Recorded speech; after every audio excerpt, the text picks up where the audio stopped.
Alhamdulillah teman-teman, kali ini saya ingin meresensi buku karya saya sendiri, yaitu Bajingan yang Bersujud. Nah, buku ini adalah terbitan dari Jendela Sastra Indonesia, keluaran atau tahun terbit itu tahun 2020 bulan Juli. Oke, langsung saja kita simak yuk resensi buku saya ini.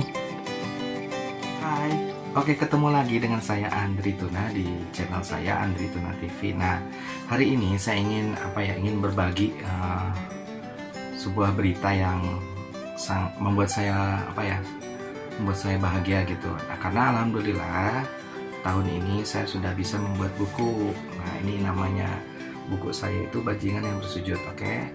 Nah, ini buku saya, ini adalah buku pertama kak saya, ditulis sekitar tahun 2018 berdasarkan catatan pribadi saya dari kelas 2 SMP ya kelas 1 atau kelas 2 SMP lah, sampai saya nikah di Bekasi 2009, terus kemudian saya cerai 2010. Saya di Subang itu 2011. Nah, ini buku perjalanan ini yang mengisahkan perjalanan itu. Tapi sebelum kita resensi buku saya nih, jangan lupa tekan tombol subscribe, lalu tekan tombol lonceng.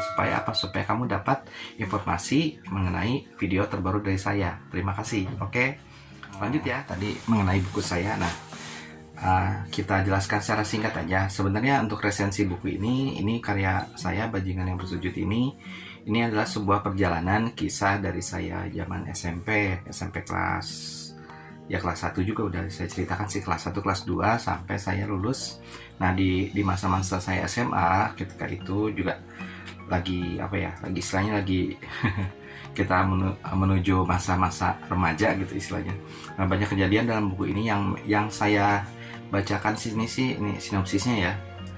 Ini menceritakan tentang teman saya yang bunuh diri, namanya Loren, dikabarkan meninggal karena bunuh diri menabrakkan diri ke kereta listrik Bogor Jakarta. Ini memang kejadiannya tahun 2000, saya lulus 2002 ya kalau nggak salah ya. Terus di sini juga ada cerita tentang teman saya yang kebetulan overdosis. Terus ada beberapa teman yang terjerat dengan narkoba juga. Terus ada pengalaman saya juga nih, pengalaman pribadi saya semenjak saya mengalami broken home, artinya masalah di keluarga gitu, di rumah tangga orang tua saya ketika itu. Nah, ini perjalanan ini adalah bagaimana saya menyikapi masalah di hidup saya ketika itu.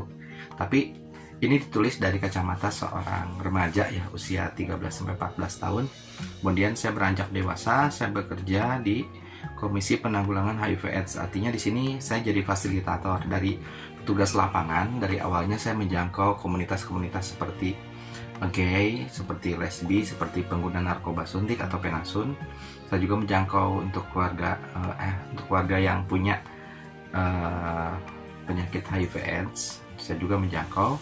Yang terakhir itu untuk wanita pekerja seks komersil atau PSK. Nah, di pengalaman di buku ini saya share itu, saya bekerja di lapangan itu di lokalisasi. Artinya ketika itu saya kerja di lokalisasi di sekitaran Bogor Cilengsi gitu. Di situ ada tempat lokalisasi.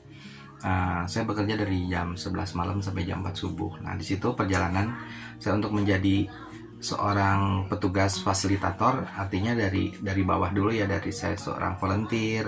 Artinya volunteer itu sukarelawan, dia bekerja tanpa pamrih, dibayar gaji sedikit. Jadi petugas lapangan. Kemudian saya naik menjadi fasilitator. Dari fasilitator saya naik lagi menjadi konselor. Nah, terakhir itu saya itu puncaknya itu untuk program HIV/AIDS itu, kesuksesan saya ketika itu saya menjadi fasilitator di program Jawa Barat. Artinya Komisi Penanggulangan AIDS Nasional atau KPA, yaitu komisi pemerintah yang berada di bawah tanggung jawab dengan Kementerian Kesejahteraan Rakyat atau Menko Kesra. Nah, ketika itu Menko Kesranya itu Pak Abu Rizal Bakri. Nah, saya itu sebagai petugas fasilitator di 7 provinsi. Artinya se-Indonesia itu cuma dipilih 7 orang. Nah, bagaimana perjuangan saya untuk mencapai ke titik itu. Nah, ini diceritakan di buku ini. Jadi teman-teman, selain edukasi juga, ini juga menerangkan bagaimana sisi humanisme saya ketika itu. Juga ada beberapa masalah dalam hidup saya pribadi ketika itu. Terus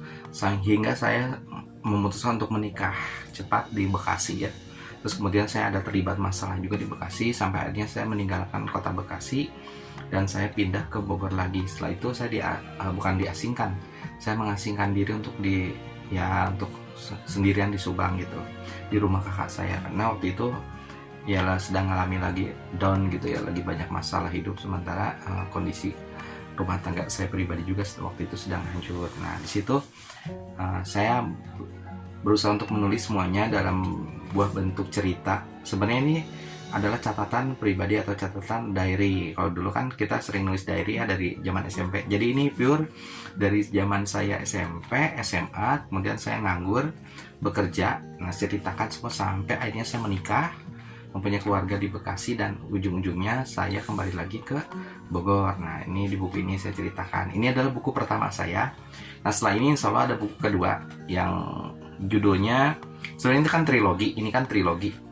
Bajingan yang bersujud ini trilogi, jadi terdiri dari 3 buku. Nah, ini buku yang pertama, nanti ada 2 buku lagi serialnya Bajingan yang bersujud juga, cuman dengan judul yang berbeda. Nah, buku yang kedua ini tentang kumpulan puisi, atau saya kasih judul itu Polarisasi Jiwa Dalam Kata, terus kumpulan puisi Andri Tuna. Nah, di situ jelaskan bahwa masa-masa saya SMP itu saya menulis puisi dari zaman saya kelas 1 SMP sampai saya lulus, saya bekerja, terus saya di Bandung membuat sebuah komunitas tentang penderita gangguan bipolar.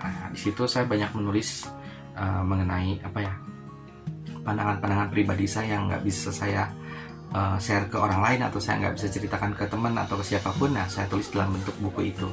Nah, insya Allah untuk buku yang kedua ini akan terbit sekitar bulan Maret, tapi insya Allah dipercepat lagi. Kalau untuk Bajingan yang bersujud, buku ini yang saya ada di tangan saya ini Januari juga, insya Allah sudah bisa diproduksi. Nah, insya Allah bulan Maretnya menyusul dengan buku kedua saya. Itu aja mungkin ya untuk resensi buku saya.